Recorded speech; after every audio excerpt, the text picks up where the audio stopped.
Hello everyone, every tip you'll hear in this video comes directly from experienced technicians at this appliance repair shop, so let's work together to fix this issue.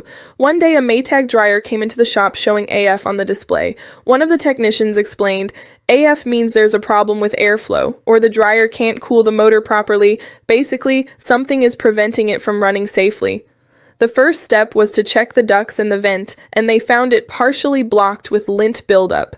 After carefully cleaning everything, the error disappeared and the dryer worked perfectly again. On another visit, a dryer arrived showing AF intermittently. This time, the technician discovered that the motor's fan was partially blocked. If the fan can't spin freely, the dryer protects itself and shows AF. Cleaning or replacing it fixes the problem, he explained while adjusting the part. After the cleaning, the dryer completed its cycles without any issues. Shortly after, a dryer came in with AF persisting even though the ducts were clean. In this case, the technician checked the temperature sensors and the thermostat.